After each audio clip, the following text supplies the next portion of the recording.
지난번에 말씀드린 대로 오늘은 이 복음의 내용에 대해서 정리를 하려고 하고요. 다음 주가 이제 마지막 시간입니다. 요 시리즈. 그래서 오늘이 최종 강의고 다음은 이제 결론 이렇게 해서 마치려고 합니다. 마지막으로 오늘 살펴볼 그래서 주제인데요. 복음에 대한 내용을 정리하려고 합니다. 복음에 대한 내용이 정리되어 있어야 사실 복음을 좀 모르는 사람들 또 전해줘야 될 사람들에게 전달할 수가 있겠죠. 근데 이 복음을 전하는 요 내용들 유튜브에도 많이 나와 있고 글로도 많이 나와 있는데요. 짧은 시간에 이 복음을 한 사람에게 전하는 게 제가 옛날에 복음을 잘 이해하지 못했을 때처럼 그 쉬운 게 아니더라고요. 사실은 어렵습니다. 짧은 시간에 3분만 들어보십시오. 뭐 이런 것들 많더라고요. 3분 만에 그 복음을 간단하게 전하는 법 이런 그 동영상들이 많이 있는데 근데 들어보면 너무 다 빈약해요, 사실은. 그리고 거기에서 이야기하고 있는 복음이 진짜 복음인가 여기에 대한 퀘스천 마크도 있습니다. 왜냐하면 마치 이런 거예요.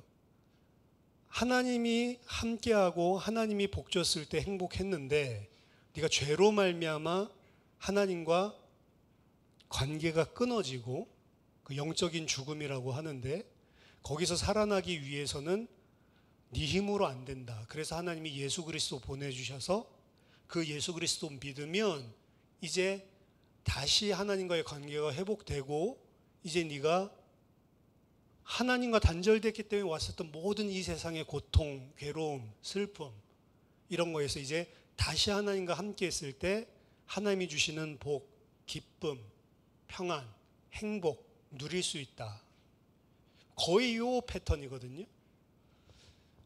근데 사실 그게 복음인가? 말하자면 어려움 당하고 있었던 사람이 예수 그리스도 믿어서 하나님의 자녀가 됨으로 다시 이제 행복하게 된다라고 하는 스토리예요. 근데 그게 복음이냐? 내 문제, 내가 고통받고 있는 것, 이거 예수 이름으로 해결받아서 행복하게 되는 것. 그러면 뭐가 문제가 있냐면요. 고통 없다라고 생각하는 사람들.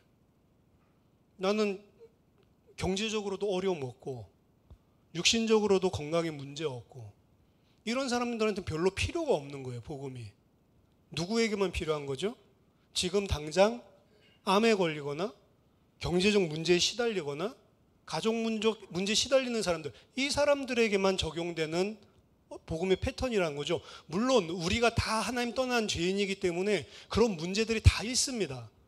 그렇지만 그런 문제 있는 사람들의 문제를 해결해서 이제 다시 행복한 하나님의 자녀가 될 수 있다. 이런 식으로 소개하는 패턴이기 때문에 결국엔 그 속에는 뭐가 녹아 있냐면 기복적인 내용들이 사실은 녹아 있는 거예요. 그런데 예수 믿으면 천국 간다. 이게 복음 맞지만 그런 식으로 전하면 안 된다라고 제가 여러 차례 이야기를 했죠. 그거랑 같은 맥락입니다. 그래서 결국에 복음을 전할 때 가장 이렇게 전하는 게 솔깃하겠죠. 더더군다나 그 마지막에는 이 예수님 지금 주로 고백하고 그 예수님을 내 마음속에 모셔드리는 영접 기도만 하면 된다라는 식으로도 또 이야기를 하거든요. 과연 그 영접 기도만 하면 그럼 이제 내 고통에서 빠져나와서 내가 원하는 행복을 찾는 것인가?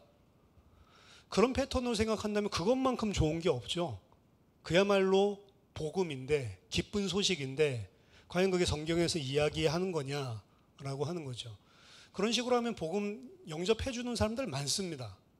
물론 그 안에 그렇게 복음 전하고 그렇게 했을 때에도 이 사람은 가짜로 영접한 것 같다. 이 사람은 진짜로 영접한 것 같다. 뭐 이런 생각들이 있었지만 그럼에도 불구하고 이 복음의 패턴이라고 하는 게 상당히 인간적인, 종교적인, 기복적인 이런 내용들이 많이 섞여 있다. 이런 생각을 하지 않을 수가 없었습니다. 그래서 사실 오늘 이 내용들을 정리하는데 이 내용들을 여러분들이 잘 알고 정리해서 전달해 줘야 되겠다라는 용도로 할 때 과연 이렇게 전할 수 있을 것인가? 이런 생각이 들 수도 있습니다. 근데 저는 그게 더 맞다라고 생각을 합니다. 복음이 그래서 어떻게 보면은 한순간에 사람을 단번에 영원히 변화시키는 것이지만 그 부분의 믿음으로 이 사람들 안에 진짜 생명으로 자리 잡기까지는 어떻게 보면 많은 우리들이 가지고 있는 껍질을 사실은 뚫고 들어와서 믿음이 자연적으로 생기는 게 더 맞지 않나, 좀 이런 생각을 해봅니다. 자, 복음이란 무엇인가? 먼저 복음을 통해서 우리에게 오게 될 효용에 대해서 생각을 해보면요, 오늘 본문 말씀을 참고해 보면 하나님이 그를 믿는 자는 심판을 받지 않고 그로 말미암아 구원을 받게 하려 함이라라고 이야기를 하거든요. 그러니까 결국에 복음은 우리를, 세상을 구원하시려는 것이 목적이죠. 구원받게 하는 것입니다. 왜 구원을 받아야 하는가? 거기에 대한 부분들이 그래서 먼저 설명이 돼야 돼요. 나는 구원받아야 될 상황에 있지 않다라고 대부분 생각하기 때문에 당신이 구원받아야 된다. 성경에서 이야기하는 구원이요. 왜 구원을 받아야 하는가? 오늘 본문에 따르면 그를 믿지 않으면 심판을 받는다고 되어 있죠. 이미 상정을 해놓고 있는 것입니다. 인간은 지금 심판받을 수밖에 없는 상황에 놓여있기 때문에 구원을 받으라고 하는 거죠. 심판받는다는 것은 뭐냐? 16절에서는 멸망하지 않고 영생을 얻게 하려고 한다라고 이야기했기 때문에 멸망받는 게 결국에는 심판이죠. 하나님의 심판 통해서 멸망이 찾아오는데 심판받고 멸망받지 않게 하기 위해서 복음을 주셨고 그 심판과 멸망에서 빠져나오는 것이 구원이라고 이야기하는데 그 구원을 오늘 본문에서는 영생을 얻는 것이라고 이야기를 합니다. 영원한 생명을 얻게 하는 것. 구원받지 않으면 어떻게 된다고요? 심판받고 멸망당하고 영생이랑 대비해서 이야기해 본다면 영원히 죽는 것, 영원히 벌받는 것, 영벌받는다라고 이야기를 하죠. 근데 그 상태에서 빠져나오는 것, 그걸 구원이라고 그러고 그게 영원한 생명을 얻는 것이다. 따라서 심판받아 마땅한, 심판받을 수밖에 없는 사람을 그 멸망 가운데서 건져내서 그에게 영원한 생명을 주는 것이 복음이다라고 오늘 본문은 정리를 하고 있는 겁니다. 그럼 이 내용을 가지고 성경에서 이야기하고 있는 복음의 내용을 우리들이 정리해 볼 수가 있겠죠. 왜 인간은 그러면 영원히 멸망받을 수밖에 없는 상태에 있다고 성경이 이야기를 하고 있는가? 여기에 대해서 먼저 명확하게 알아야 복음이 복음될 수가 있는 것입니다. 이 부분을 명확하게 알지 못하면 사실은 복음을 성경이 말하는 대로 정확하게 알 수가 없는 거예요. 내가 어떤 상태에 있고 어떤 상태에서 구원받아야 되는지 이 부분이 명확할수록 복음이 명확해지는 겁니다. 성경은 사실 처음부터 끝까지 우리에게 구원, 생명을 주시기 위해 기록된 생명책이거든요. 구원하기 위해서 주신 거예요. 그렇기 때문에 성경이 처음부터 끝까지 장황하게 이 구원에 대해서 설명을 하고 있는데 그 생명을 얻게 하기 위한 것 답도 나와 있지만 왜 생명을 얻어야만 되는 상태에 있는지 멸망의 상태에 대해서도 정확하게 이야기를 합니다. 성경 전체가 그 이야기를 하는 거죠. 그럼 성경 가장 첫 부분에서 창세기 1장이죠. 무엇부터 성경을 시작하죠?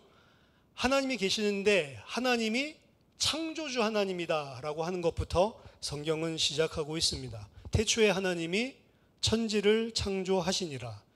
성경은 하나님이 계실 뿐만 아니라 그분이 우리들이 보는 모든 천하 만물을 다 창조하시고 조성하시고 운행하고 계시는 전능자 하나님을 증거하고 있습니다.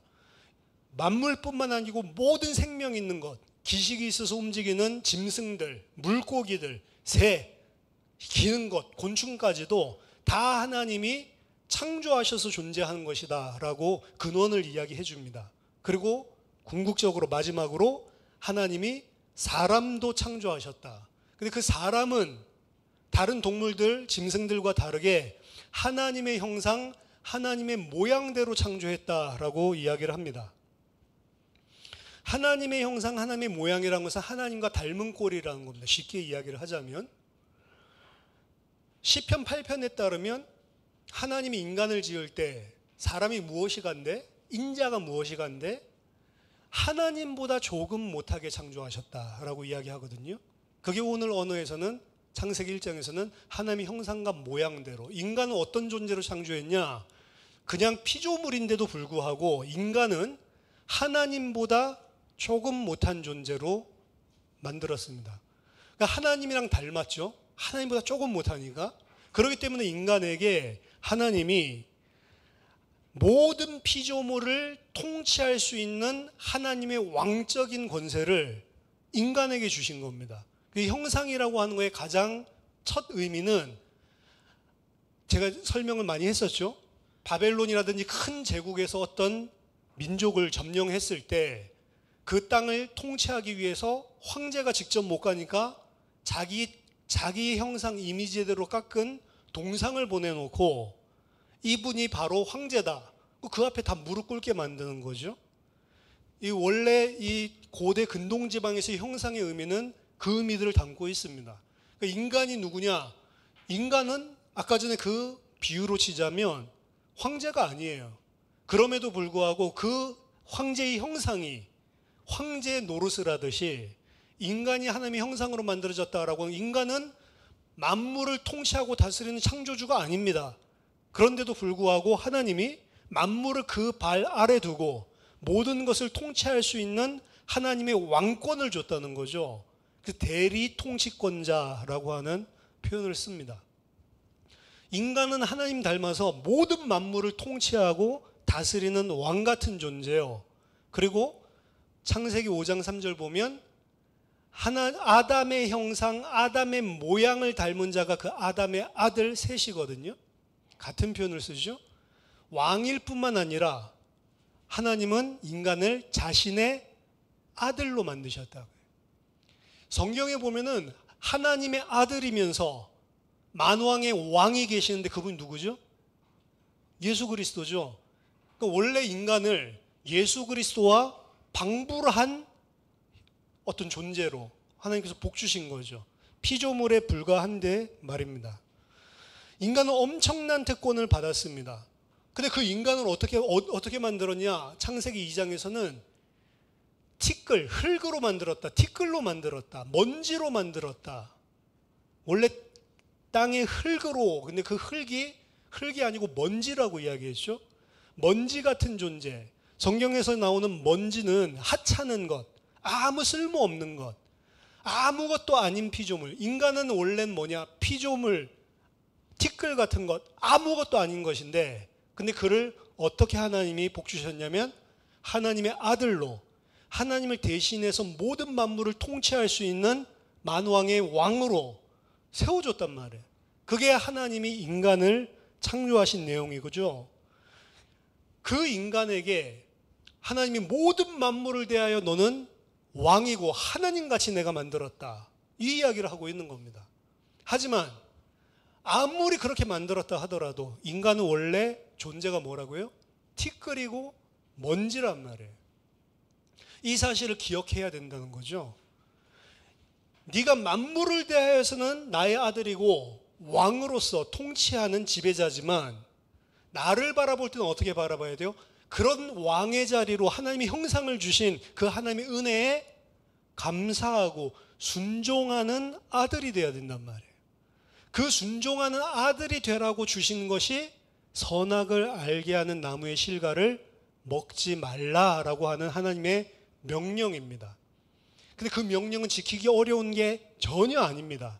뭐만 인정하면요, 야, 내가 이런 큰 복을 받은 게 내가 원래부터 잘나서가 아니고 나는 티끌인데 하나님이 은혜로 나에게 이걸 허락하셨구나. 그분이 나를 조성하신 분이고 나를 이렇게 귀하게 만들어주신 분이고 이 엄청난 복을, 권세를 그의 아들로 누리게 해주신 분이구나. 이거를 안다면 선악을 알게 하는 나무의 실과는 먹지 마라. 다른 것도 먹지 말라고 금한 게 있어요? 아니, 동산에 있는 모든 나무의 열매는 네가 마음껏 먹을 수 있다. 근데 이것만 먹지 말라라고 이야기를 한 거거든요. 이것도 제가 말씀을 드렸지만 특별한 나무가 아니라고 이야기했습니다. 보통은 올리브 나무로 보거나 포도나무로 본댔죠. 유대의 전통에서는 그렇게 봤습니다. 사과가 없었기 때문에 서양에서 이제 사과가 있으니까 아담스 애플 해가지고 아담이 그거 사과 먹다가 사과 뼈가 여기 걸려서 지금 남자가 이게 있는 거라고 이야기를 하는데, 하와가 그러면은 살은 다 먹고 아담은 그 안에 있는 그 뼈만 씨만 먹었나? 원래는 포도나무든 올리브든 특별한 나무라고 본 거는 하나도 없어요. 유대인의 전통 해석에 따르면. 만약에 올리브 나무였다라고 치면 올리브 열매 먹고 싶으면 다른 올리브 많단 말이에요. 근데 이 선악을 알게 해주는, 선악이 무엇인지를 우리에게 가르쳐주는 이 나무를 정해놓고 이 나무의 열매는 먹지 말라는 겁니다. 굳이 올리브 먹고 싶으면 어디서 먹으면 돼요? 천지에 깔려있는 다른 올리브 먹으면 된다고요. 뭐만 먹지 말라고요? 이 나무에 있는 열매만 안 먹으면 된다고요. 그래서 선악과는 특별한 마법적인 효능을 가진 나무가 아니고 하나님의 말씀이 있는 나무예요. 무엇을 가지고 그게 선하고 악하다라고 분별을 하냐? 아담과 하가 선악을 모르는 게 아닙니다. 하나님이 가르쳐 주신 선악의 기준이에요. 내가 말했을 때 먹지 말라라고 했으면 그게 기준인 겁니다. 올리브 열매라고 친다면 거기에 무슨 효능이 있는 게 아니란 말이에요. 하나님의 말씀이 기준이란 말이에요. 근데 그 말씀은 지키기 어려운 게 아니었다는 걸 지금 설명하기 위해서 제가 이 이야기를 하는 겁니다. 그 말씀에 순종하는 건 너무 쉬운 것이었고, 특히 하나님이 나에게 베풀어진 은혜를 생각한다면 절대로 먹을 수가 없는 거예요. 우리 인간끼리도 그런 이야기를 하죠. 배은 망덕한 놈. 그렇죠? 그리고 막 이 부모가 베풀어준 은혜, 사랑 이런 거 모르는 자식을 폐륜아 그렇게 이야기를 하죠. 그리고 인간 취급을 안 하죠. 은혜와 사랑을 받았는데 그거를 아무것도 안 받은 척한다. 그거 인간 아니라고 이야기하죠. 우리도 보통. 원래 인간은 어떤 존재라고요? 그 은혜와 사랑을 받아서, 예를 들어서 우리나라로 치면 저 대추나무 대추 먹지 마. 여기 있는 거는. 먹고 싶으면 다른 데 있는 거 먹어. 당연히 안 먹어야 되는 거예요. 아담이 받은 복을 생각해 보세요. 그 은혜 사랑을 생각해 보세요. 당연히 해야 되는 거죠. 그래서 인간은 어떻게 창조했냐면, 하나님의 형상대로 창조했다는 거는, 첫 번째, 하나님을 대신해서 만물을 통치하는 왕적인 존재로, 만물에 대해서는. 하지만 하나님을 향해서는 순종하는 아들, 이게 하나님의 형상, 하나님의 모양이었고, 그 상태에 있을 때 하나님께 순종하고 하나님의 순종하는 아들로 만물을 통치하는 만왕의 왕으로 인간이 그렇게 서 있을 때에는 살아있는 상태라고 이야기합니다. 그걸 생명이라고 이야기하는 거예요. 성경에서 이야기하는 생명은 우리들이 생각하는 이 목숨줄 이거 이야기하는 게 아닙니다. 생명은 바로 이 관계 속에서 인간이 살고 있는, 아담과 하와로 치면 창세기 1장 2장의 요 상태를 생명이라고 이야기하는 거예요. 창세기 3장에서 그 생명을 잃고 죽게 됐다. 그게 이제 멸망 상태인데, 그 상태는 이 하나님과 인간 사이의 관계가 깨진 것을 말합니다. 근데 그 깨지는 게 그냥 관계가 안 좋아졌다 이 정도가 아니에요. 어떻게 그 깨지는 거냐면, 그 인간의 범죄죠. 어떻게 보면 절대로 일어날 수 없을 것 같은 일이 일어난 거예요. 그거 먹지 말라는 게 무거운 짐이 아니란 말이죠, 전혀. 하나님을 신뢰하지 않고, 하나님이 뭔데 나한테 이거 해라 말아야, 하나님이 뭔가 나한테 진짜 좋은 게 있는데 내가 진짜 좋은 거 가지지 못하게 하려는 그런 존재 아니야? 이런 하나님에 대한 반감이 없으면 절대로 안 따먹게 돼 있다고요. 인간인 반대로 선악과를 따먹었다라고 하는 건 그때부터 무슨 말이냐면, 당신이 뭔데 나한테 하라 말아야, 내가 하고 싶은 건 내가 하면 되는 거지, 이 상태인 거고, 당신이 생각할 때는 그거 먹으면 죽는다고 하지만 내가 생각할 때는 안 죽어. 그렇기 때문에 먹는 것입니다. 결국에 모든 선악의 판단의 기준은 이제 하나님이 아니고 내가 알아서 한다는 거고, 하나님 나한테 간섭하지 말라고 하는 것이고, 난 당신 없어도 내 힘으로 잘 먹고 잘 살 수 있어 라고 하는 게 죄라고요. 창세기 3장에 아담이 죄 지은 것만 보고 그게 원죄구나, 그것 때문에 내가 그 말을 그렇게 생각을 하지 말고, 인간이 죄인이라고 하는 것은 지금 딱 이 창세기 3장의 아담 상태. 어떤 상태라고요? 하나님 인정 안 해. 하나님 없이도 내가 잘 살 수 있어. 하나님 모르는데 하나님 알고 싶지도 않아. 왜? 그냥 내 힘으로 잘 살 수 있으니까. 하나님이 뭐 하라고 해? 나랑 상관없어. 당신 뭔데 나보고 하라 말아야. 내가 주권적으로 내가 알아서 결정하고 살면 되지. 더 쉽게 말하자면 이 아담은요, 하나님이 주신 하나님과 같은 영광, 시편 8편에 그 하나님의 영광과 존귀로 관을 씌워준 왕적인 노릇을 좀 하다 보니까 하나님에 대해서 어떻게 생각해요? 당신이 뭔데, 나나 당신은 좀 비슷한데. 사실은 그 상태에 들어간, 그래서 죄의 본질을 교만이라고도 이야기를 하죠. 하나님 앞에서 교만한 것입니다. 나 하나님 없어도 스스로 내 힘으로 잘 살 수 있으니까 간섭하지 말라는 것입니다. 이게 죄의 본질입니다. 하나님의 다스림을 받으면서 살고 있지 않는 상태, 내 마음대로 내가 원하는 것 하면서 살고 있는 상태, 그 상태를 심판받을 수밖에 없는 상태, 멸망의 상태라고 이야기하는 거예요. 내가 암에 걸려서 예수 믿어야 되는 게 아니고 이 상태에 지금 다 살고 있다는 겁니다. 모든 사람들이. 하나님을 몰라서도 그렇게 살고 있고, 알아도 그렇게 살고 있고, 모르는 사람한테 하나님 알려준다고 그래도 듣기 싫고, 그렇지 않아요? 우린 복음 전하려고 해서 이야기하면 빨리 전해주세요. 제가 믿든 안 믿든 나중에 들어보고 나서 결정하고 싶어요. 이런 사람 봤어요? 그런 사람도 잘 없어요. 그냥 아예 그런 이야기 하지 말라는 거지. 쓸데없는 이야기. 그렇죠? 쓸데없는 이야기. 아담도 그렇게 이야기 생각하는 겁니다. 하나님 먹지 말라고 하는 말씀한 거 쓸데없는 이야기. 먹어도 될 것 같은데. 인간은 그러면 하나님 없이 스스로 자기 힘으로 살 수 있는 존재입니까?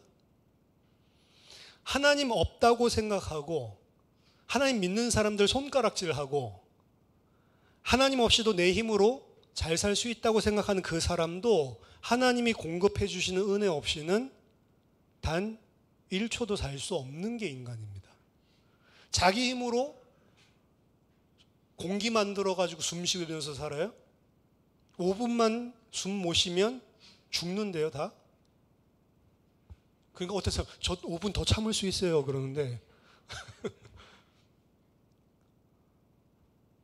자기가 그냥 자유롭게 공짜니까 마시고 있다고 생각하는 그 산소 누가 공급해 주는 거예요? 하나님이 공급해 주는 거라고요. 내가 물 만들어서 먹는 사람 있어요? 하나님이 다 공급해 준다라고 이야기를 합니다. 오늘날도요, 비가 안 와가지고 가뭄이 들면 오늘날에도 수많은 사람들이 굶어 죽어요. 오늘날에도. 하나님이 지켜주고 하나님이 유지시켜 보존시켜 주지 않으면 단 하루도 견디지 못한다고, 인간이. 인간의 호흡을, 만물의 호흡을 주장하시는 분이다라고 성경이 이야기를 합니다. 누가 숨 쉬어요? 여러분 중에 나 숨 쉬어야지 한 번, 두 번 생각하고 쉬는 사람 있어요? 나 심장을 뛰게 해서 피를 돌게 해야지 힘줘서 심장으로 피 돌립니까? 하나님이 그거 다 주관하신다고 성경은 이야기합니다. 하나님 없이는 존재할 수가 없는 거라니까요. 근데 많은 사람들은 하나님의 존재조차 믿지를 않아요. 눈에 안 보인대요. 눈에 안 보이는 거 어떻게 믿냐? 제 과학자가 양자 역학에 대해서 설명한 거 2시간 반짜리인가? 그거 지난주에 제가 봤거든요. 양자 역학이 뭔가. 근데 그 카이스트 교수인데요. 그 교수가 이야기를 합니다. 산소 눈에 안 보이는데 우리 믿잖아요. 이 이야기를 하더라고. 신도 그렇게 생각할 수 있는 거 아닌가요? 그 사람 그 이야기 하더라고요. 저 사람 믿는 사람인가? 이런 생각을 했는데 이 사람은 중간중간에 계속 하나님을 인정하는 이야기들을 하니까 양자역학을 하는 과학자도 불신자도 있지만 신자도 존재를 합니다. 하나님 존재를 믿는 것 자체가 마치 합리적이지도 않고 논리적이지도 않고 사이코들만 믿는다고 생각하지 마세요. 엄청난 학자들 중에서도 믿는 사람이 많습니다, 사실은. 하나님 눈에 안 보이니까 안 믿어요? 공기는 눈에 안 보이는데 산소가 어디 있어요? 보여달라고 하면 보여줄 수 있어요? 근데 그건 믿네요? 더 중요한 거는 인간의 마음, 생각, 정신 안 보이죠? 근데 인간의 내면, 마음, 생각, 정신이 중요합니까? 손가락이 중요합니까? 손가락 하나 팔이 하나 없어도, 심지어는 그 오체 불만족 그 책 보면 사지가 다 없어도 인간은 살 수 있다고요. 근데 내면의 정신이 망가지면 인간 못 사는 거예요. 사지가 없는 사람보다 정신이 말짱하지 않은 사람이 더 사람답게 못 산다고요. 그럼 마음 생각이 어디 있어요?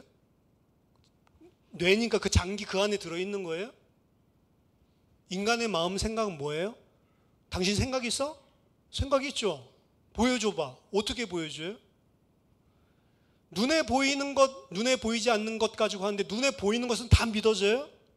눈이 얼마나 속이기 쉬운 존재라는 거, 착시현상 일으키는 거 몇 개만 그림 찾아봐도 야, 인간의 눈이 이 정도밖에 안 돼? 믿을 게 못 되는구나. 눈에 보이지 않는 것이 더 중요할 때가 많게 하나님 해놓으신, 그게 원리예요. 하나님 눈에 보이지 않는다, 더 중요한 것입니다. 눈에 보이는 게 가치가 없어요, 사실은. 눈에 보이지 않는 것, 인간을 평가할 때 뭘 가지고 평가합니까? 눈에 보이는 것, 저 사람 돈 얼마나 가지고 그걸로 평가합니까? 그 사람은 쓰레기입니다. 그런 식으로 평가를 한다면. 진짜 인간은 그 사람의 내면, 그 사람이 가지고 있는 사고, 정신, 그런 것 보고 판단을 해야죠. 눈에 보이기 때문에 믿을 수 있고 눈에 보이기 때문에 믿지 않을 수 있다. 그거 말 자체가 틀린 것이라고요, 사실은. 진짜 중요한 것은 눈에 안 보입니다. 이제는 하나님의 뜻대로 내가 산다 안 산다가 아니고 하나님의 존재 자체도, 계신지 안 계신지 그것 자체도 무지한 상태로 되어서 사람들이 살고 있습니다. 근데 그게 너무 당연한 거예요. 인간이 하나님과 단절되고 하나님의 생명을 잃어버리고 난 다음에는 눈에 보이는 것만, 육신의 것만 생각할 수밖에 없는 존재가 돼버린 겁니다, 사실은. 그렇기 때문에 이제는 하나님 뜻대로 산다는 그건 나중 이야기고 아예 하나님 존재도 알지 못하는 무지한 상태가 되어버렸죠. 그리고 성경에서는 내 백성이 하나님 아는 지식이 없어서 망한다라고 한탄까지 합니다. 그럼 이제 하나님도 없어요. 눈에 보이는 것만 믿고 살아. 내가 하고 싶은 거 하고 내 힘으로 살 수 있다고 생각을 하고 살아갑니다. 인간들이 다. 그럼 어떻게 살게 되죠? 인간이 자기 마음대로 하고 살 수 있어요. 내 뜻대로. 그럼 인간은 어떻게 살죠? 모든 내용이 다 자기중심적입니다. 그리고 그 내용은 다 육신의 정욕, 안목의 정욕, 이생의 자랑. 나중심적으로 나의 정욕을 채우는데 그게 다 육신적이고 안목, 눈을 즐겁게 하는 것이고 육신적인 거. 그리고 이생, 지금 살아있을 동안, 살아있는 게 아니라고 성경은 이야기하는데 내 목숨 붙어있는 그 순간, 그때에 자랑할 수 있을 만한 거. 다 그거 가지고 그거 추구하면서, 그것도 다른 사람 배려하는 게 아니고 철저하게 나 중심적으로 그것들을 가지고 있어야 살 수 있다고 생각을 하면서 사는 겁니다. 원래는 어떻게 해야 살 수 있다고요? 하나님이 있어야 살 수 있는 존재라고요. 근데 하나님이 있어야 살 수 있다는 생각 안 하고 뭐 있어야 살 수 있다고요? 돈 있어야지 살 수 있고, 건강 있어야지 살 수 있고, 내 가정 행복해야지 살 수 있고, 하나님이 아니고 이 세상 어떻게 보면 하나님으로부터 온 것이죠. 하나님이 어떻게 보면 우리에게 은혜로 주신 것이죠. 은혜로 주신 하나님이 있어야 살 수 있는 건데 그 하나님 말고 하나님으로부터 파생된 것, 그걸 붙잡고 그거 있어야 살 수 있고 나 그거 있으니까 하나님 필요 없다라고 생각을 하는 겁니다. 그것을 보고 전문 용어로 우상이라고 이야기를 한 겁니다. 그 우상은 지난 우리 수련회에서 이야기했지만 내 마음의 가장 중심, 내 마음의 가장 중심된 성소에 앉아 있는 것인데요. 돈이 우상이다라고 하지만 그 돈이 본질은 아닙니다. 돈이 우상이 아니고 사실은 돈 더 깊은 곳에 누가 있냐면 내가 있는 거예요. 왜 우상 숭배하죠? 그 우상이 좋아서 우상을 둔 게 아닙니다. 우상 숭배를 통해서 나에게 필요한 것을 획득하기 위해서 그런 거예요. 우상 숭배도 결국에는 본질로 들어가 보면 누가 있냐면 나를 위한 것입니다. 왜 부처한테 가서 갓바위에 가서 그렇게 절을 하겠어요? 그 새벽부터. 갓바위가 너무 귀해서 내가 경배해야 될 대상이구나 그래서 하는 게 아니라니까요. 나를 위해서 하는 거예요. 결국에 우상도 그리고 이 세상의 것들도 다 답은 뭐냐면 나를 위해서. 이 세상의 것들을 섬기면서 사는데 나를 우상, 나를 하나님 삼아서 살고 있는 거라고요. 본질은. 하나님을 하나님으로, 나는 뭐라고요? 하나님의 은혜로 하나님의 형상으로 지은 존재지 하나님이 아닌데 내가 하나님이 되고 내가 기준이 되는 거라니까요.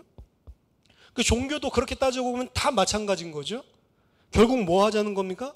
열심히 종교 생활에서 그냥 겉으로 딱 따지고 놓고 말하면 아까 육신의 정욕, 이생의 자랑, 요거 때문에 종교 생활 열심히 하는 거죠. 내가 이 세상에 살 때 나를 윤택하게 해주고 내가 필요하다고 생각하는 것들을 공급받을 수 있는 수단으로 사실은 종교 생활 열심히 하는 거죠. 아니 돈, 명예 이런 거 다 내려놓은 사람이 있는데요. 다 내려놨어도 그럼 왜 그렇게 열심히 명상하고 그렇게 열심히 합니까? 내가 부처 되려고 하는 거 아니에요? 내가 신 되려고 하는 거 아니에요? 결국에는. 이 생에서 수련을 다 못하니까 다음 생에 태어나서 계속 수련을 또 이어간다면서요. 결국에 뭐 되려고요? 신 되려고 내가. 결국엔 내 자신을 하나님 자리로 얹어 놓는 게 종교라고요. 사실은. 교회 다닌다고 구원 받습니까? 교회에도 그런 복 받으려고 다니는 사람들이 천진데요. 내 육신의 문제 해결해보고 내 자녀들 잘 되게 해달라고. 그거 되면 하나님이 역사하셨다 하고 그거 안 되면 하나님이 어찌해서 나한테 이러지? 이런 사람들이 천진데요. 똑같은 거죠. 그러니까 예수 믿고 천국 가라. 그 천국이 뭔데요? 낙원? 파라다이스? 그 옛날에 내가 본 천국 뭐 이렇게 해가지고 뭐 어떤 뭐 초등학교 뭐 애가 와가지고 막 나중에 또 20살 넘어가지고 양심 고백했대요. 20살 넘어 40살 넘어서인가? 나 그거 거짓말한 거라고.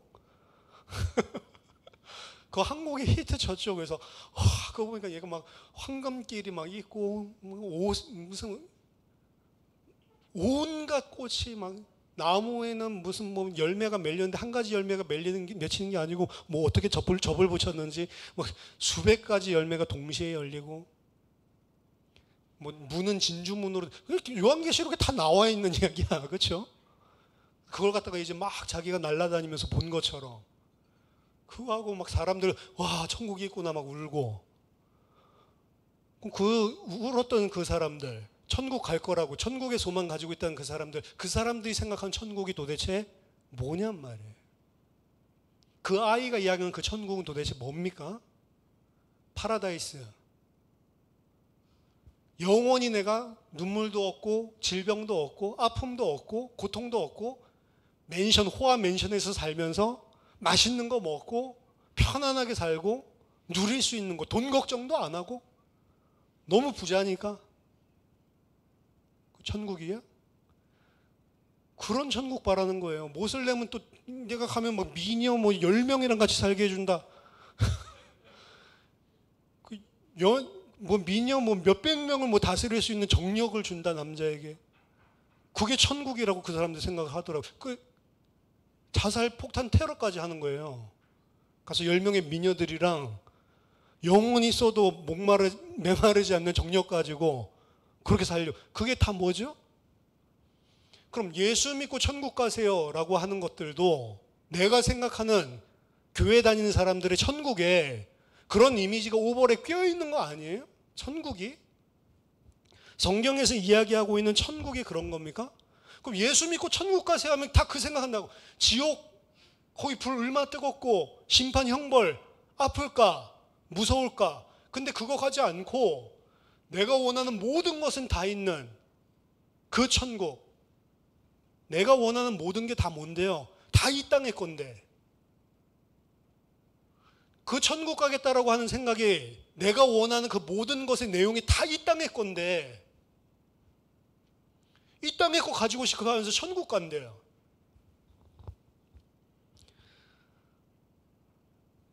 사람이 모든 어떻게 보면 하나님이 준 성경의 말씀들 진리들까지도 다 왜곡시켜서 나 중심적으로, 세상 중심적으로, 육신 중심적으로, 이게 이제 죄인의 특징인데 바뀌질 않습니다. 절대로.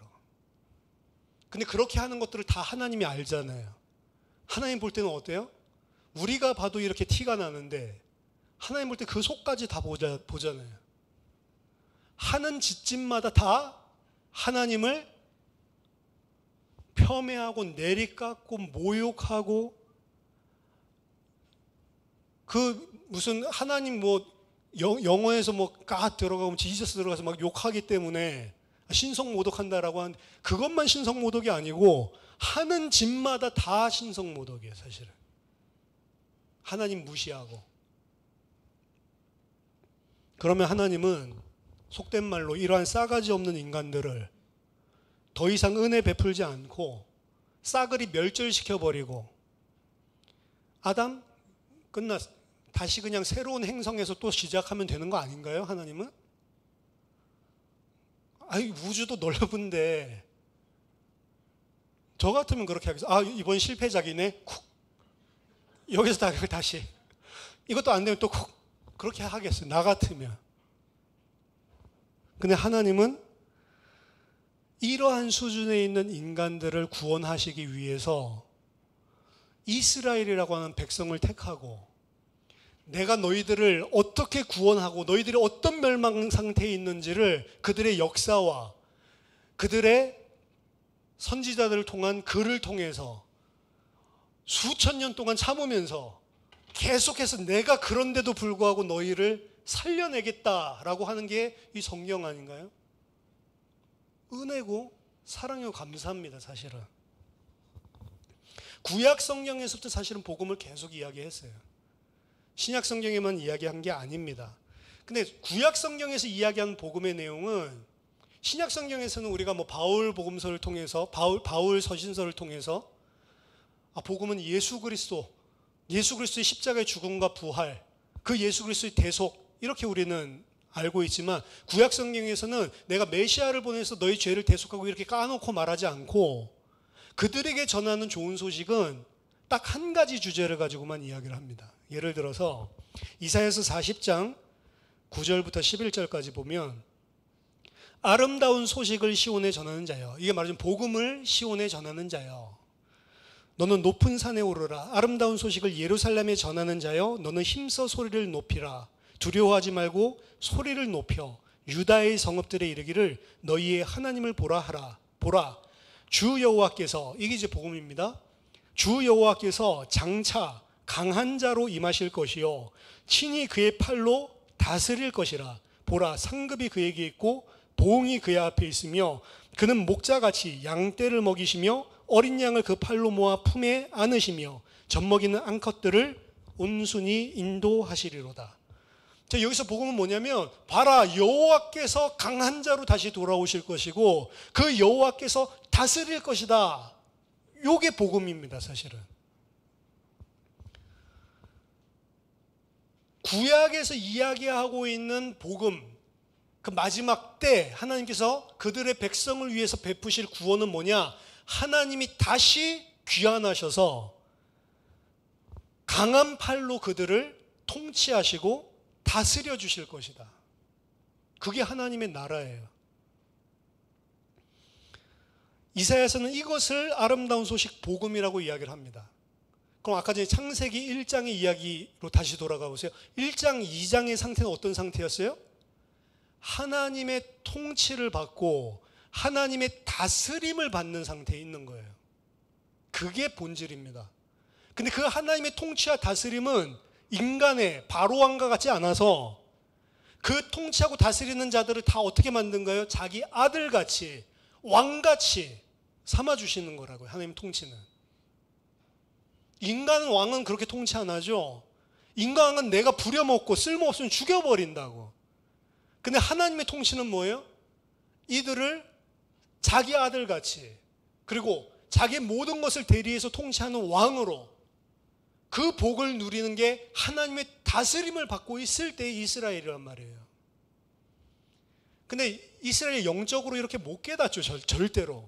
그러니까 이스라엘의 역사를 통해서 하나님은 이 복음을 설명하기 위해서 역사를 활용해 가지고요, 이스라엘이 그 하나님의 다스리심을 염원하도록 만들었습니다. 이스라엘이 독립국가로서 영광을 차지한 때는 딱 다윗, 솔로몬 요 정도밖에 없어요. 솔로몬 때가 최고였죠. 전성기였죠. 그때가 바로 성전이 지어지고 하나님이 성전에 좌정하고 계실 때란 말이에요. 그때가 이스라엘의 전성기입니다. 근데 솔로몬 이후에 르호보암 때 남북으로 갈라지고 결국에 북이스라엘은 기원전 8세기에 아시리아에 의해서 멸망당하죠. 주전 6세기에 바벨론의 남유다까지도 멸망당하죠. 그 이후부터 이스라엘은 70년 후에 페르시아가 바벨론을 이기면서, 페르시아는 관용 정책을 폈기 때문에 모든 민족들 다 고토로 돌아가라, 이스라엘만 한 게 아니고 다 돌려보냈어요. 다 돌려보내는 가운데 하나님의 은혜로 그 남은 자들 몇몇이 이스라엘 땅으로 돌아온 겁니다. 팔레스타인으로. 돌아왔는데도 불구하고 여전히 페르시아의 속국 상태였고요. 페르시아가 마게도니아죠. 알렉산더 대제에 의해서, 마게도니아에 의해서 멸망당하고 난 이후에도 마게도니아 나중에 네 나라가 갈라지죠. 그 통치들을 이집트 다스리는 놈이 또 위에서 아시리아 옛날 땅 다스리는 놈, 계속해서 속국으로 살았던 거예요. 바벨론에서 돌아오고 나서도 단 한 번도, 물론 하스모니안 왕조라고 BC 2세기부터 약 100년 가까이 자기의 왕을 가진 때가 있었어요. 근데 그때조차도 간섭을 무지하게 받았고 결국에 로마의 속국이 된 거죠. 그게 장장 580, 600년 이렇게 되는 거예요. 민족은 안 없어졌는데 이들이 가지고 있었던 어떻게 보면 독립국가로서의 영광은 싹 다 사라져버린 거죠. 그러니까 이 사람들이 뭘 염원해요? 하나님 우리를 우리 죄악 때문에 버리셨구나. 하나님 빨리 돌아오셔서 우리를 하나님의 백성답게 좀 만들어주세요. 영적으로 이 의미를 하나님 가르쳐 주려고 한 게 아닙니다. 영적으로 영적인 의미는 모르고 뭐만요? 그냥 이스라엘 민족이란 나라, 이것만 지금 생각하고 이 사람들 하는 거예요. 그럼에도 불구하고 그게 메시아 사상이 됐고 여호와 귀한 사상, 빨리 우리에게 돌아오십시오 라고 하는 사상. 그러니까 인간이 육신이라서 그 정도로밖에 못 깨닫는 겁니다. 못 깨달으니까 그런 수준으로 설명을 해주는 거예요. 그리고 그 때가 차서 하나님이 오셨죠. 그분이 예수님이거든요. 그분이 오셔서 하나님의 나라를 회복하는데 그 회복은 어떤 회복입니까? 인간 이스라엘 민족을 회복한 것이 아니고 인간 로마 국가로부터, 로마 민족으로부터 유대인 민족을 구원한 게 아니고 영원히 우리를 죽이는 죄와 저주와 죽음으로부터, 사망으로부터 우리를 구원해서 생명으로, 영원한 생명으로, 영원한 생명은 뭐라고요? 하나님의 다스림을 받는 그 상태, 그 회복을 시켜주시기 위해서 오신 분이 예수 그리스도란 말이에요. 그러니까 이 유대인의 입장은 싫은 거죠. 그런 메시아 싫다는 거죠. 그래서 죽여버리기까지 하는 거죠. 내 마음에 들지 않으니까. 내가 원하는 예수는 내가 원하는 그리스도는 어떤 그리스도예요? 로마를 깨트리고 우리 민족을 다시 이 중동 전체 패권을 차지할 수 있도록 솔로몬 때의 영광을, 다윗 때의 영광을 회복시켜줄 그런 메시아, 그런 하나님의 귀한, 이런 걸 기다리고 있는데 그걸 위해서 왔다라고 하는 메시아가 로마 군인에게 십자가에 못 박혀서 죽어버렸단 말이에요. 좋아할 리가 없죠.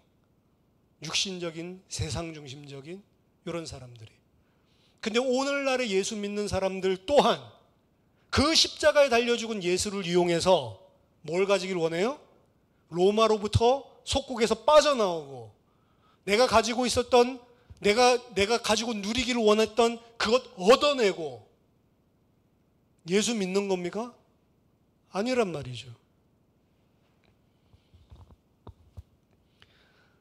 하나님이 하시는 이 내가 찾아가서 강한 팔로 너희를 다시 다스리겠다라고 하는 것은 죄의 노예가 되어서 죽음의 노예가 되어서 멸망 상태에 빠져서 육신밖에 모르고 그게 영원한 심판받을 줄도 모르고 쫓아가고 있는 너희를 다시 하나님의 다스림을 받고 하나님을 주로 청주주로 나를 조성하신 자로 섬기고 하나님께 순종하는 하나님의 아들로 만들어 주겠다는 거예요. 그걸 보고 생명이라고 한다. 그걸 영원히 하니까 영원한 생명이 되는 것입니다.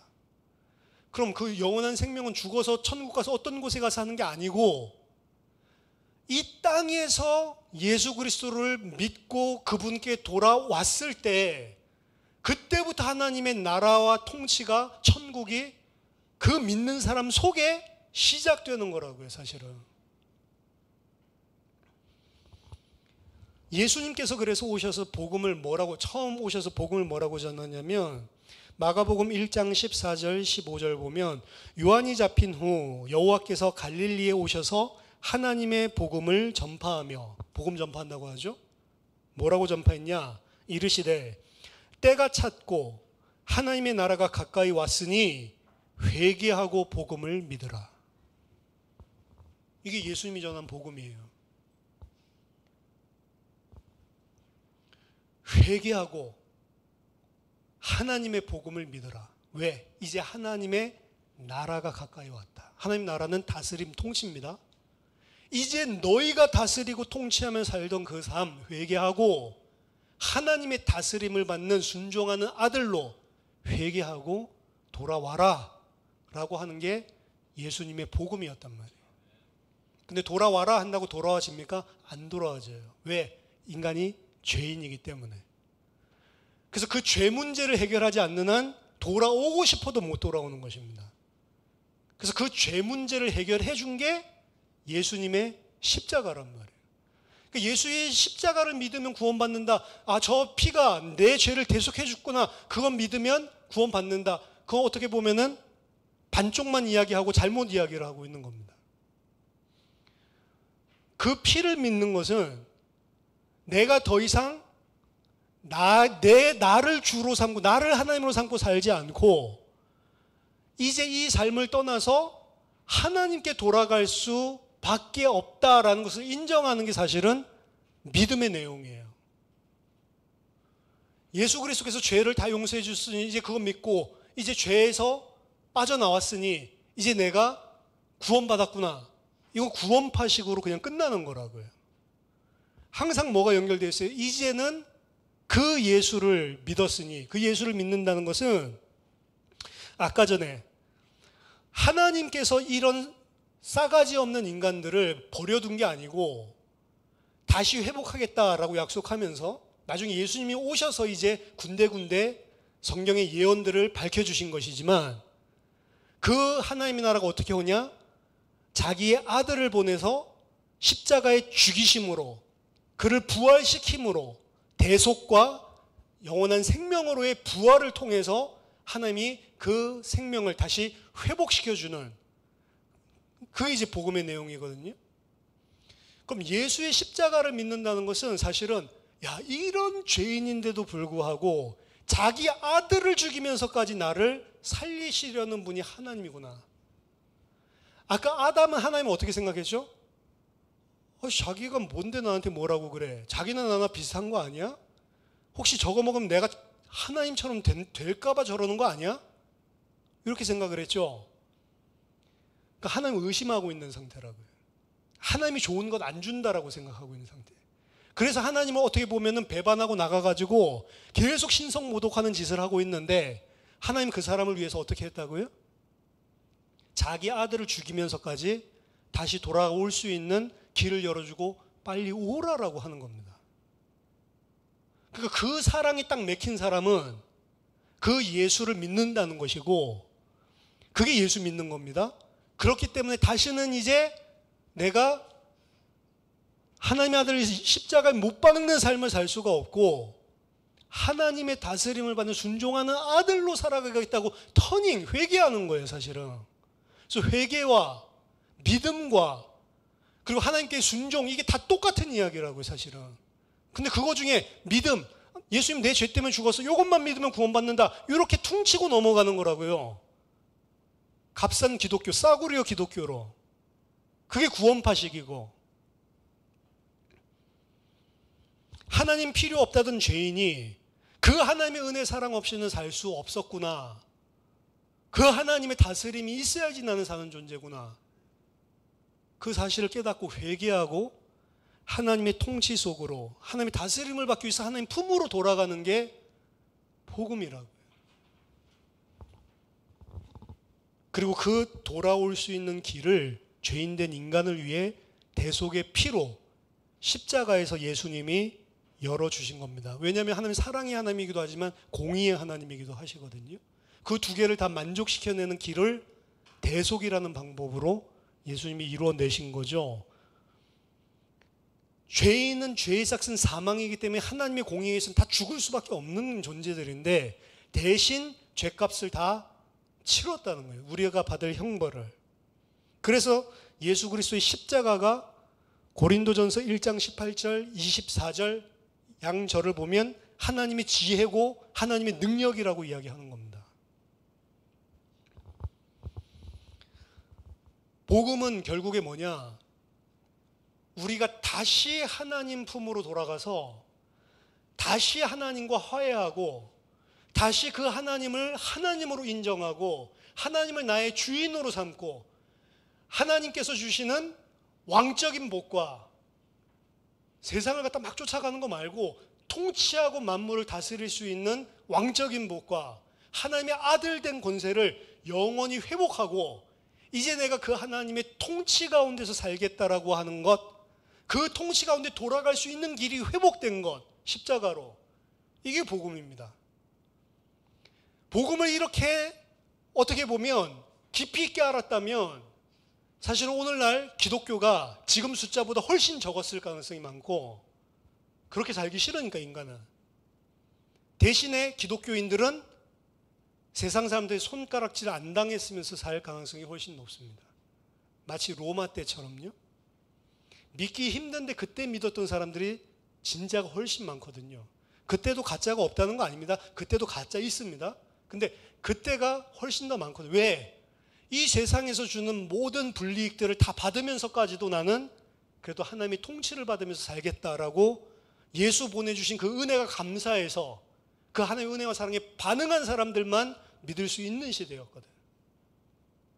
핍박이 없으니까 오히려 교회를 통해서 자신들이 세상에 누릴 수 있는 특권들이 생기니까 가짜들이 다 밀고 들어온 거예요.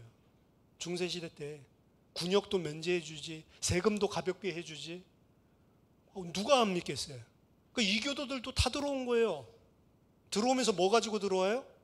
자기들이 섬기던 우상들 다 가지고 들어오는 겁니다. 그걸 교회 안에다가 다 세워놓고.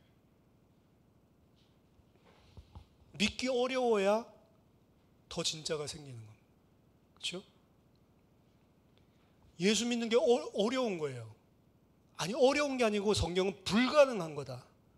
어떻게 해야만 예수 믿을 수 있냐? 성령으로 거듭나야지만 믿을 수 있다. 예수를 믿는다는 건 그래서 예수 믿으니까 이제 나는 천국은 개런티 됐지? 이게 아니란 말이에요. 예수 믿는 사람은 절대로 그런 식으로 인식을 할 수가 없어요. 그거 복음이 아니기 때문에. 예수 믿는 사람은 나를 하나님 앞에서 내가 하나님 됐던 그 자리에서 내려와서 무릎 꿇고 나의 마음의 가장 중심, 처소에, 성소에 하나님을, 예수 그리스도를 나의 주인으로 삼고 나는 그분의 다스림을 받으며 살겠다. 내 목숨을 그거 믿는다고 고백함으로 빼앗겨도 시저를 주라고 시인하지 않고 예수가 나의 주다라고 해서 목 잘려 죽더라도 나는 예수가 나의 주다. 이것 때문에 길드에서 다 쫓겨났죠. 상거래 하나도 못하게 해서 비즈니스 다 망하게 돼도 나는 예수가 나의 주다. 이 사람들이 있었을 때 기독교는 육신적으로 가장 약했지만 영적으로는 가장 파워풀했고요. 복음이 확산되기 시작했다. 로마서 16장 보면 복음에 대해서 바울이 설명합니다. 로마서 16장 25절에서 27절, 아마 여러분도 잘 아는 본문인데, 나의 복음과 예수 그리스도를 전파함은 영세전부터 감추어졌다가 이제는 나타내신 바 되었으며 영원하신 하나님의 명을 따라 선지자들의 글로 말미암아 모든 민족이 믿어 순종하게 하시려고 알게 하신 바 그 신비의 계시를 따라 된 것이니 이 복음으로 너희를 능히 견고하게 하실 지혜로우신 하나님께 예수 그리스도로 말미암아 영광이 세세 무궁하도록 있을지어다. 아멘. 여기 보면 모든 민족이 믿어 순종하게 하려고 라고 되어 있죠. 더 정확하게 헬라어 원어를 보면 믿고 나서 이제 믿었으니까 순종한다, 이 의미가 아니고요. 원래 헬라어 원어에는 모든 민족으로 믿음의 순종을 하게 하시려고 알게 하신 바, 이렇게 되어 있어요. 믿음의 순종. 예수 그리스도를 믿는 것, 이 복음을 받아들인 것을 믿음의 순종이라고 표현을 해요. 믿음 따로 순종 따로 이런 게 있을 수가 없는 거라니까요. 내가 내 마음대로 살던 사람이 이제 하나님의 뜻대로 순종하며 살겠습니다라고 하는 게 믿음이라고요. 그게 믿음의 순종이고, 근데 그 순종은 전혀 없이 내가 원하는 천국 가겠다? 그거 복음이 아니라니까요. 아까 전에 다른 종교, 다른 우상 섬기는 거랑 똑같은 겁니다. 지옥 이제 안 가고 이제 천국 가게 됐다. 낙원. 아니라니까요. 그래서 이렇게 복음을 사실은 전달해주고 죄를 지적해주고 그 하나님을 알아야 된다. 근데 그 자리에서 다 알 수가 없단 말이에요, 사실은. 그러니까 뭘 해야 돼요? 이 사람이랑 그런 마음을 하나님께서 준비하신 사람이면 말씀을 공부해야 되는 거예요. 교회 바로 나와라. 교회에 나와서 말씀 들으니까 그렇게 될 수도 있지만 말씀을 같이 현장에서 나누는 게 좋은 겁니다. 그래서 나쁜 게 아니에요. 교회는 누가 나오면 되냐? 말씀을 통해서 듣다가 이제 믿음이 생기고 나 하나님 예배하고 싶은 자가 같이 나와서 예배하는 게 가장 이상적인 거예요. 하나님 모르는 사람이 교회에 툭 와버리면 시험 받을 일만 많습니다. 사실은. 그러니까 어떻게 보면은 인큐베이터 같이 그 안에서 세상에서 그래도 나와서 엄마 젖 먹고 살 수 있을 때만큼이라도 어떻게 보면 키워서 오자는 거죠. 그래서 현장에 내가 있는 삶의 요소요소에 사실은 하나님의 말씀을 공부하고 하나님의 말씀을 나누는 장들이 많아야 되는 거예요. 나쁜 게 전혀 아니란 말이죠. 그 말씀의 사역자들이 곳곳마다 세워지고, 그래서 이 복음을 어떻게 해요?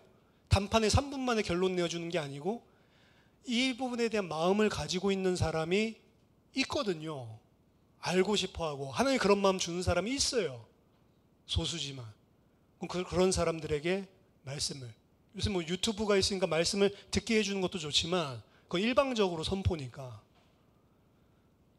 아는 사람이 같이 말씀을 설명해주고 질문도 받고 답도 해주고 기도하면서 인간관계도 형성하면서 그럴 수 있는 말씀의 장이 필요하다는 거죠. 우리 교회 안에서도 마찬가지고, 그리고 교회 안에 있는 사람들 뿐만 아니라 다른 새롭게 이 예수를 알기 원하는 사람에게도 마찬가지고, 결국 이 말씀이 교회 강단에서 머물러 있는 게 아니고 우리들의 성도의 삶들로, 그리고 나의 어떻게 보면 지인들과 관계된 현장들에게까지 흘러 들어갈 수 있도록 하는 말씀의 사역, 그거 외에는 이 사람들을 변화시킬 수가 없어요. 하나님께서 주신 것도 말씀밖에 없습니다. 내가 이렇게 너를 사랑해서 이렇게 끌고 왔는데 너희들은 이렇게 나를 몰라주고 나를 그렇게 짓밟는구나. 사실은 그거예요, 성경에서 이야기하는. 근데 그거 들었을 때 마음이 찔리고 가슴이 찔리는 사람은 그 예수를 나의 구원자로, 이 죄에서 살려줄, 죄에서 대속할 구원자로, 그리고 그 예수를 나의 주로 삼는 거죠. 사도행전 2장에 베드로가 말씀 선포한 내용이 그거 아닙니까? 이스라엘 백성은 들어라. 너희들이 십자가에 너희가 죽인 그 예수를 하나님이 주와 그리스도가 되게 하셨느니라. 그러니까 그 말을 듣고 백성들이 어떻게 했다고요? 가슴이 마음이 찔려서 우리가 어찌할꼬 회개하고 세례를 받고, 세례를 받으라는 건 뭐예요? 이제 내가 그 죽은 행실 가운데서 그 십자가에 달려 죽은 예수가 나를 깨끗게 하신, 대속하신 그리스도, 구주라는 사실을 믿고, 그리스도로만 믿으면 안 돼요. 구세주로만 믿으면 안 됩니다. 그를 나의 주인으로 삼고 돌아오라는 겁니다. 그게 복음의 내용이에요. 그렇죠? 한 판에 뒤집어진 그 사람들 의미를 알까요? 그러니까 그 사람들을 데리고 곳곳에서 날마다 예수는 그리스도라 가르치기와 전도하기를 쉬지 않았다. 그러니까 성경을 통해서 우리들이 복음의 내용을 어떻게 보면은 이 사람에게 어떻게 전해줘야 되지? 이 사람에게 어떻게 그 생각을 가지고 정리를 해야 정리가 됩니다, 사실은. 장황하기 때문에. 그럼 오늘 설교했지만 오늘 설교에서도 짧은 시간 동안에 제가 압축을 시켜서 이야기를 한 거지만 이 정도 길이로도 사실은 설명할 수 있는 시간이 없어요. 근데 그 내용은 여러분들이 알고 있으면 여러분이 그 사람의 상황에 맞게끔 하나님을 소개하고 하나님이 계시다라는 사실을 생각해보게 만들고, 이런 것도 다 복음 전파입니다. 예수 그리스도 아직 안 전해도. 왜냐? 하나님은 모르고 살잖아요. 있다는 것조차도. 근데 그 사람들에게 하나님이 계시다라는 것을 갖다가 각성시키고 한번 생각해보게끔 만들고, 이게 점점 돌아오게 만드는 길이거든요. 하나님도 없다라고 아예 생각하고 있는 사람을 예수 믿어라. 믿을 수가 있어요. 뭘 믿으라는 거예요. 근데 지금 말한 내용들이 들어가야 돼. 아, 내가 하나님이 계신데 하나님도 모르고 하나님에 대해서 모르는데 알려고 관심도 없었고, 야, 왜 그러고 있었지? 하나님에 대해서 좀 알아야 되겠구나. 이 생각만 있어도 이 사람이 점점 살아날 수 있는 길이 열리는 거 아닌가요? 하나님에 대해서 알고 내 죄가 무엇인지를 알아야만 예수가 필요하단 말이에요, 사실. 인간 죄인입니다. 이러면 현장에서 복음 전할 때 고약한 아저씨들 뭐라고 그래요? 예수 믿는 내 옆에 지금 그놈이 더 사기꾼인데 나 걔보다 훨씬 착해. 교회 다니는 그 사람보다. 그죠? 죄라는 개념이 좀 전에 제가 이야기한 거랑 다르잖아요. 근데 기독교인 중에서도 그렇게 생각하는 사람이 많아요. 하나님께 대한 순종, 그러면 아, 도덕적으로 내가 최고의 선을 이루어야 되겠다, 그 정도로밖에 생각을 안 한다고. 그거 안 됩니다, 여러분. 복음의 내용, 여러분들이 뭐 이번 한 주간뿐만이 아니고 계속해서 고민하시기 바랍니다. 어떻게 많은 복음을 제시할 수 있을까? 근데 그게 각각 사람들마다 다 다르게 사실은 전하는 거예요. 어떤 사람은 시간이 많아가지고 또 마음문이 확 열려가지고 2시간, 3시간 들어줄 사람한테, 그 사람한테도 하나님에 대해서 한번 존재 생각해봐, 이러고 넘어가면 안 되잖아요. 그렇죠?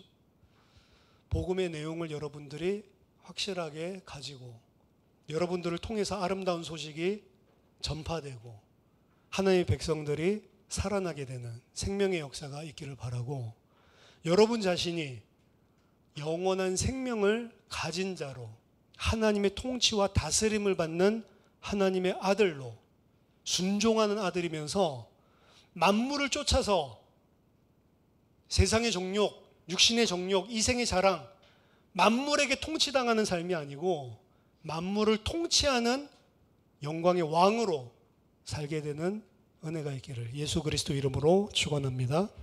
기도하겠습니다. 살아계신 하나님 아버지, 은혜를 감사드립니다. 영만 죄인을 살려주시고 나의 주인이 되어주시고 나의 모든 삶을 인도해 주시고 이 땅 사는 동안 내가 사는 것이 아니라 오직 내 안에 그리스도가 사는 삶을 살 수 있도록 하나님 날마다 은혜를 베풀어 주심을 감사드립니다. 이 은혜를 헛되이 받지 않도록 말씀이 귀를 따라 흘러 떠내려가지 않도록 하나님 우리에게 성령으로 함께하여 주시옵소서. 모든 자들에게 생명의 복음을 전파하고 흘려내보낼 수 있는 예수 그리스도의 증인 되게 하여 주시옵소서. 예수 그리스도 이름으로 기도하옵나이다. 아멘.